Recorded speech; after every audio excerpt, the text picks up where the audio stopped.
Hello, আসসালামু আলাইকুম। কেমন আছেন সবাই? আজ আমরা কথা বলবো চকলেটের অজানা ইতিহাস নিয়ে। চকলেট নামটা শুনলেই মুখে পানি চলে আসে, তাই না? কিন্তু আপনি কি জানেন যে চকলেট এক সময় মিষ্টিই ছিল না? হ্যাঁ, আজকের ডেইরি মিল্ক বা কিটক্যাট না, পুরনো চকলেট ছিল একদম তেতো। আজ থেকে প্রায় 3000 বছর আগে মধ্য আমেরিকায় মায়া সভ্যতা প্রথম চকলেট ব্যবহার শুরু করে। কিন্তু তারা চকলেট খেত না, তারা চকলেট পান করত, আর তাতে থাকতো মরিচ আর পানি। কি ভীষণ বিদঘুটে একটা কম্বিনেশন, তাই না? চকলেট আর মরিচ। তখন চকলেট ছিল রাজা আর ধনীদের পানীয়। এমনকি চকলেটের বীজ দিয়ে টাকা পর্যন্ত লেনদেন হতো।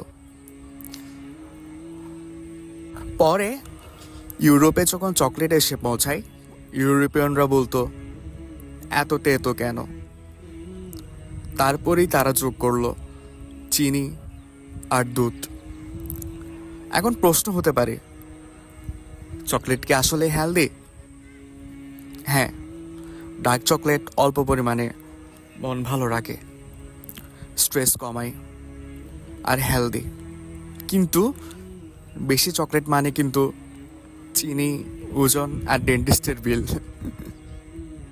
তাই চকলেট খাওয়া উচিত, কিন্তু পরিমিত। আপনি কোনটা পছন্দ করেন, ডার্ক নাকি মিল্ক চকলেট? কমেন্ট করে জানাতে ভুলবেন না। আজ আমাদের বাংলাদেশে চকলেটের নামে যে প্রোডাক্টগুলো পাওয়া যায় তার বেশিরভাগই কিন্তু স্বাস্থ্যের জন্য খুব একটা বেশি ভালো না। তাই চকলেট খাওয়ার আগে দেখে শুনে সতর্কতার সাথে কিনবেন। এটাই থাকবে আপনাদের প্রতি প্রত্যাশা। ধন্যবাদ।